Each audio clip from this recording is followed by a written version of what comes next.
ay muli siya nakauwi ng bahay namin.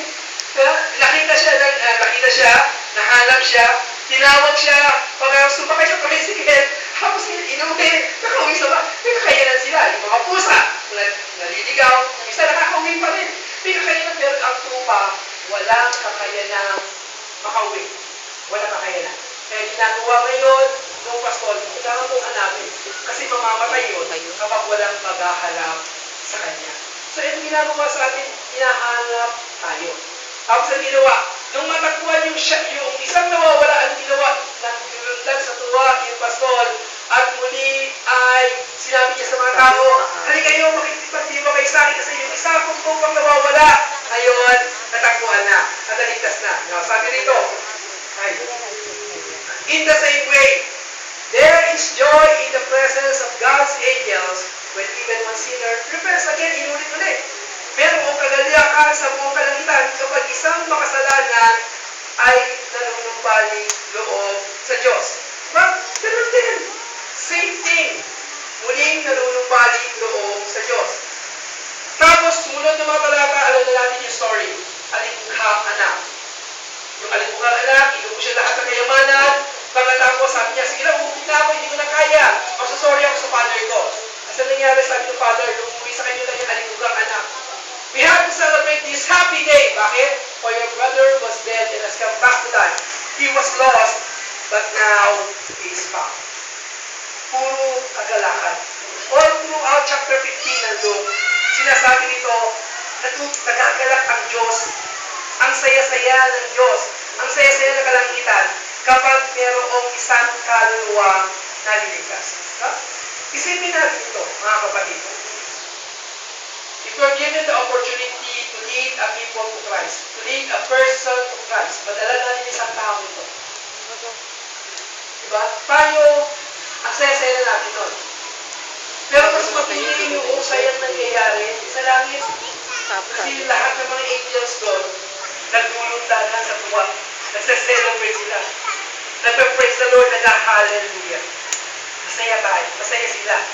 Dapat yung nakikita natin, wow, ang langit ngayon, ang saya-saya na naman. Kasi merong isang kaluluwa na ligtas. Merong tumanggap sa Panginoon. Merong nanumbalik loob sa Diyos. Merong taong tumalikod sa kanyang kasalanan at tinanggap sa Yesu Cristo bilang Panginoon, hari at tagapagligtas sa kalangitan. Naglulundagan sa tuwa ang buong kalangitan. Amen po ba? Dapat yung pakita to. So, kailangan nakita natin yung puso ng Diyos, puno-puno na kagalakan sa isang nawawala. And number 3, kapayapaan. Peace. The heart of the Father para sa lost, gusto niya magkaroon ng peace. Magkaroon ng kapayapaan. Romans chapter 5, verse 1. Sabi dito, therefore, being justified by faith. Now, justified, sabihin niyan ay to have a right standing with God. Or, isa mas madaling kaunawaan ay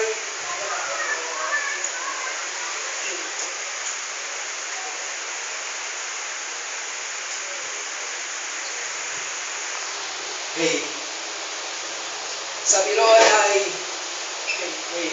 bakit? Therefore, being justified by faith. Therefore, being justified by faith, we have peace with God through our Lord Jesus Christ. So, justified means having the right standing with God. Or, you are proclaimed, pinoproklama ka. Justification means ganito.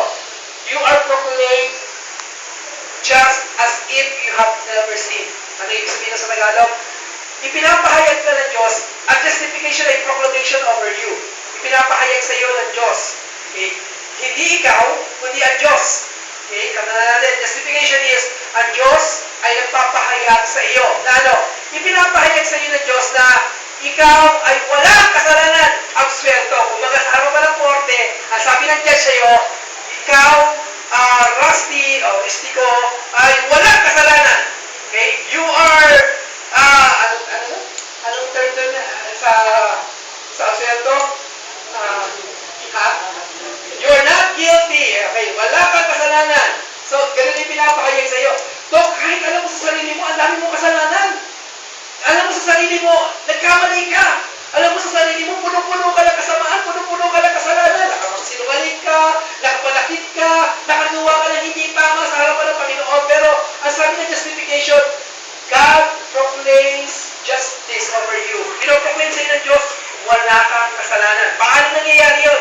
Through the blood of Jesus Christ. Sabi roon, therefore being justified by faith. Dahil sa pananampalatayang ibinibigay natin sa Diyos, sa ating Panginoong Jesucristo, sabi roon, nagkakaroon tayo ngayon ng kapayapaan sa Diyos. We have peace with God.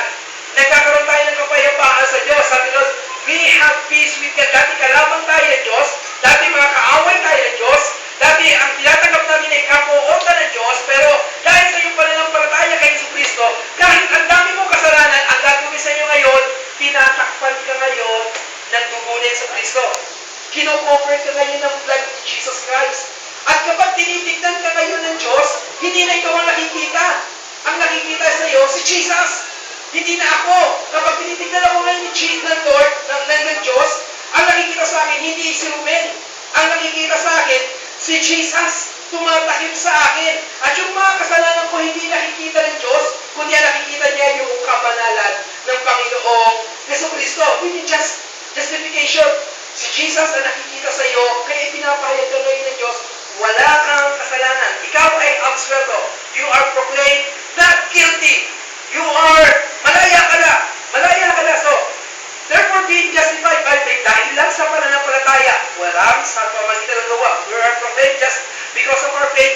We have peace with God through our Lord Jesus Christ. Dahil sa ginawa ni Jesus, napako siya sa krus, ginawa niya yung bagay na yun, nagkaroon tayo ngayon ng peace with God. Sabi roon, verse 2, by whom also we have access by faith into this grace wherein we stand. Nagkaroon tayo ng access. Gusto ko, pakinggan niyo po ako dito. Nagkaroon tayo ng access by faith dito sa grace na kung saan kinalalagyan natin. Now, I want you to see that grace is a permanent place. Kasi grace wherein we stand. Ang biyaya ay isang tiyak na lugar. Ang biyaya ay isang lugar na permanente. It is a permanent place. Isang lugar na hindi gumagalaw. Kumbaga, pag nagpunta ka ng Baguio, pagbalik mo, andito pa rin ang Maynila, andito pa rin ang Makati, hindi nagbabago, hindi nagpapalit. Ba? Alam mo ang Baguio, akyat ng norte. Alam mo naman ang Maynila, ay bababa ka ulit, pamuntang south. So, ganun lang yun. Isang tiyak na lugar, isang permanente lugar. And so is with grace. Grace is a permanent place, hindi nagbabago, hindi gumagalaw. It is a permanent place. Now, sabi noon, we have access to this grace by faith. Ano ginagawa? The picture is like this. Alam niyo ba ang mga malalaking barko? Si Brother Sam, ano alam to? Ha? Ang mga malalaking barko, hindi niya kayang dumaong sa pier na mag-isa. Kailangan siyang akayin ng mas maliit na bangka. Ang tawag ay mga tugboats na yun. Mga tugboats. Aakayin siya ng maliit na tugboat papunta doon sa pier para makadaong. Bakit? Kasi yung malaking barko, hindi niya sigurado yung lugar na kanya pupuntahan. Baka bumangga siya doon sa mga bato na maaaring naroon. Kaya gagawin, aakayin siya ng tugboat. Hila nung maliit na tugboat, yung isang napakalaking barko. Yun. So, eto ngayon, si Jesus yung maliit na tugboat na yun, at tayo itong malaking barko na dulan ay puno-puno ng mga makasalanan. At ginagala tayo ng tugboat na yun doon sa pier na kung tawagin ay grace. Grace is a permanent place. Dinala tayo doon ni Jesus. Inakay tayo ni Jesus doon sa lugar na iyon. Dinala tayo buhat dito mula sa kautusan, mula sa kasalanan, mula sa sariling kalooban, mula sa mga gawa natin, hinatid tayo ngayon ni Jesucristo patungo dito sa tiyak na lugar na kung tawagin ay biyaya. Grace the permanent place. At dito tayo naliligtas. We are safely delivered by God, by Christ, to this place called grace. Hinila tayo dito. Si Jesus ang nagdala sa iyo roon. At alam niyo, ang ganda ng pangako. biyaya. At ang sabi ngayon ni Pablo, Hebrews chapter 4 verse 16, let us come boldly saan? Before the throne of grace. Again, we see grace. Nasa lugar ka ng biyaya at kada mananalangin ka, ang ilalapitan mo ngayon, yung trono ng biyaya. At hindi lang iyon, yung Diyos na nakaupo doon sa trono ng biyaya ay punong-puno rin ng biyaya. Punong-puno rin ng grace. Saan ka pa? Saan ka pa? Di ba? Yung Diyos na niya, tawagan mo, gracious. Yung tronong nilalapitan mo, full of grace. Yung lugar na kinalalagayan mo, lugar ng grace. It's not about you. It's always about what has Jesus has done for us. So, yung buhay na walang hanggan na meron tayo ay dahil lamang sa ginawa ng ating Panginoong Kristo sa atin. So, always remember that grace. Sabi nito, and rejoice in hope of the glory of God. You are safely delivered to that place. Sabi pa na isa ng verse, Colossians chapter 1, for God in all His fullness was pleased to live in Christ, and through Him God reconciled everything to Himself. Pinagkasundo niya. Sa pamamagitan ni Jesus, sabi doon, He made peace with everything in heaven and on earth by means of Christ's blood on the cross. Binigyan niya ng kapayapaan yung lahat na nasa langit at nasa lupa. Dati hostility, dati enmity, dati pagkakagalit, hindi pagkakasundo. Pero ngayon, dahil sa dugo ni Kristo, tungkol sa krus sa Kalbaryo, lahat ngayon nagkakaroon ng kapayapaan. Nasabi ng verses 21 and following, this includes you who were once were far away from God. He's talking about us, Gentiles, non-Jews. You were His enemies, separated from Him by your evil thoughts and actions. Dahil sa inyong mga kasalanan, iwalay kayo sa Diyos. Yet now, He has reconciled you to Himself through the death of Christ in His physical body.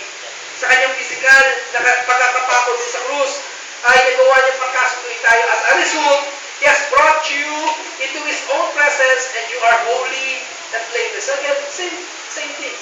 You are ginawa ng Diyos holy and blameless as you stand before Him without a single fault. Ma? Ang sarap din na. Ang sarap din. Masarap makita, boy. Masarap makita. Masarap makita na. Naging banal ka, naging wala kang kasalanan, naging holy ka, naging wala kang kapintasan. Hindi dahil sa iyo, kundi dahil sa ginawa ni Jesus para sa iyo. Alam natin sa sarili natin, alam natin na sa sarili natin kakayanan, alam natin na sa sarili natin magawa, hindi tayo holy. Alam natin na nakakagawa tayo ng pagkakasala. Alam natin may kahinaan tayo. Alam natin kapag sa sarili natin nabibigo tayo. Hindi tayo nakakaalpas. Diba? Hindi yata lilipas ang isang araw ng isang Kristyano ay hindi makakagawa ng pagkakamali. One way or another, you're going to commit a mistake. Makakagawa ka ng kamalian. Bakit? Because you're man. Tao ka. Tao tayo. May kahinaan. By weakness. And yet, sa kabila ng kahinaan mo, sa kabila ng kahinaan ko, sa kabila ng kahinaan nating lahat, pag tinitignan ka ng Diyos, you are holy.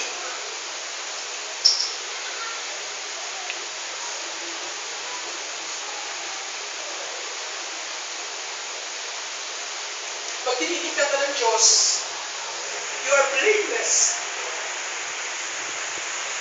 Pag tinitignan tayo ng Diyos, wala kang kapintasan. Wala kang kamalian. Pag tinitignan tayo ng Diyos, wala tayong kasalanan. Hindi dahil ginawa mo yun, kundi dahil sa ginawa ni Jesucristo sa atin. Dahil sa ginawa ni Jesus on the cross of Calvary 2,000 years ago, we are proclaimed just, we are proclaimed righteous, we are proclaimed holy for God's sight. Kaya nga, Let me remind you this. Yan yung paalala ng wedding. Sabi ko nga last Wednesday, sa puro, pero meron tayong midweek dito. Sabi ko last Wednesday. Alam natin, lahat ng tao, all is saved by grace through faith in Jesus. Amen? Amen. Paano kung Kristiyano ka? Paano kung wala ka na ng Diyos? Nakagawa ka ng kasalanan. Nakagawa ka ng pagkakamali. Tapos bigla dumating si Jesus. Bumalik siya. Hindi ka nakapag-repent. Hindi ka nakapag-sin sa kasalanan mo. Maliligtas ka pa ba? Magkakaroon ka ba ng buhay na wala ng God? The answer is yes. Why? Because it's not of works. Hindi dahil sa gawa mo. Hindi dahil sa gawa mo. Hindi dahil sa pagpapakabait ko. Hindi dahil sa pagpapakabuti ko. Hindi dahil sa gumagawa ko ng tama, naliligtas ako. Naligtas ako kasi sa biyaya ng Diyos. Nagkaroon ako ng buhay na walang hanggan dahil sa biyaya ng Diyos. Hindi dahil sa ginawa ko. Hindi ako nag-ani ng buhay na walang hanggan kasi mabait ako, gumawa ako ng tama, nagbibigay ako sa gawain ng Diyos, nagtuturo ako ng salita ng Diyos, tumutugtog ako para sa Panginoon, kumakanta ako sa Panginoon, naglilingkod ako sa Diyos, ginagawa ko ang tama sa lahat ng tao. Hindi ako maliligtas sa pamamagitan ng naligtas lamang ako dahil sa biyaya ng Diyos at sinampalatayanan ko si Jesucristo. You are assured of salvation. Iniiyak ka ng kaligtasan. That's not of your works. Hindi dahil sa iyong mga gawa. It's always by the grace of God. Dapat natin maalala, it's the grace of God. It's the grace of God. It's the grace of God that gives us salvation. It's always by the grace of God. Man is saved by grace through faith in Jesus Christ alone. So, tingnan natin yung mathematics ni God. Isang cross, tatlong pako, isa sa kanang kamay, isa sa kanang kaliwang kamay, isa sa kanyang dalawang paang pinag-isa. Ang equivalent is forgiven. 1 plus 4 equals 4. 1 plus 3 equals 4. And we are all forgiven. Pinatawad tayo dahil kay Jesus lang yun. Hindi dahil sa akin. Hindi yan dahil sa iyo. It's all about Jesus. Dahil sa ginawa ni Jesus para sa atin. Kaya, kung ngayon ang puso ng Diyos para sa mga kasalanan, dapat tayo rin. Ano dapat maging puso na bawat sa atin? Siyempre, number 1. Love. Mahalin natin ang lahat ng mga nawawalan. Let's share the heartbeat of God with all those sinners. Let's love people. Mahalin natin ang lahat ng tao. Number 2, let's be joyful for everyone. Maging masaya tayo. Magaya tayo, ang mga tao ay lumapit sa Diyos. Okay? Maging masaya tayo na ang tao ay lumalapit sa Panginoon. At syempre, peace. Papakita natin. It's all about having peace, reconciliation with God. Kaya nga, ang gusto ko itong graphics na ito. Tingnan niyo yung graphics. Yung man's side, at yung God's side, at yung cross. Sometimes, yung mga tao ay nahihirapang tawirin yung cross ni Jesus. Kaya somebody must help people. Minsan, nahihirapan yung ibang tao lumapit sa Diyos, tawirin yung cross. Kaya gusto ng Diyos, ikaw na nakatawid na sa cross na ito, akayin natin yung mga ibang tao para makatawid sila sa krus na yun. Nung wala natin sila dito, bahala ka sa buhay mo, mamatay ka, pupunta ka sa impyerno, wala akong pakialam sa iyo, basta ako, ligtas na ako. Tulungan natin yung iba. Kaya ka niligtas ng Diyos para ikaw naman ay magamit ng Diyos para sa ibig silid sa iba na ang Diyos ay nagliligtas ng mga tao. Hindi ikaw ang magliligtas, ang Diyos ang nagliligtas. Diba? Kaya, yan natin, ang mission natin ngayon, paano natin tatrabawin, magkaroon tayong joy, love, and peace. Ito. Diba? Una, let's testify. Let's witness. Sabihin natin kung anong ginawa ng Diyos sa buhay natin. Testify natin. Sabihin natin, ay alam mo ba, yung buhay ko, dati ganito ako, pero ngayon, ganito pa rin ako. Hindi. Alam mo ba, dati ganito ako, pero binago ako ng Diyos. Grabe. Kaya ngayon, gusto ko maranasan yung naranasan ko sa Panginoon. So, testify natin. Let's witness na, alam mo, minahal ako ng Diyos. Ikaw, mahal ka rin ng Diyos. So, let's testify. Number 2, kailangan natin i-preach yung gospel. Go ye therefore and preach the gospel. Teach. I-preach natin. Pahayag natin. Alam mo ba si Jesus namatay on the cross? Because of you, because of me, because of us. So that we could have eternal life. Sabihin natin. Pero, mawawala ng saysay yung testifying natin at yung preaching natin if we forget number 3. Number 3 is invite. Let's invite people. Yes, we have testified. Yes, we have preached the gospel. But when we don't invite people, they would not come. They would not come. Kailangan natin silang anyayahan. Sabihin natin sa kanila, welcome ka po sa tahanan ng Diyos. Gusto ka po niyang makasama. Gusto ka po niyang makaisa. It's inviting that people would come. Diba? Hindi ba yun? Kapangyarihan na mag-iimbita? Diba? Napansin niyo na ba yung lahat ng mga nag-aalok sa mall? Diba? Hey, sir! Halika po sandali!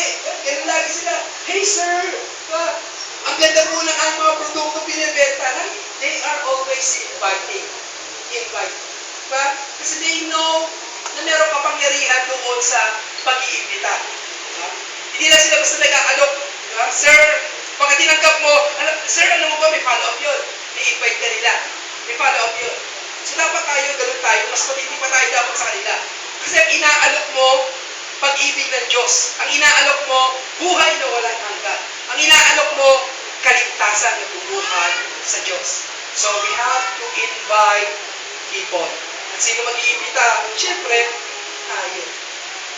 Tayo na mga nakaranasan ng pag-ibig ng Diyos ang dapat nag-iimbita sa lahat ng mga tao. Kaya sabi rito na huli, slide natin, sabi rito, love the sinner, but hate sin. Mahal natin lahat ng mga makasalanan, pero hindi ang kasalanan. Mahal natin ang mga makasalanan, pero hindi tayo nakikisaw-saw sa mga kasalanan nila. Hindi tayo gumagawa ng katulad ng ginagawa nila. We love the sinner, but we hate sin. God bless us all.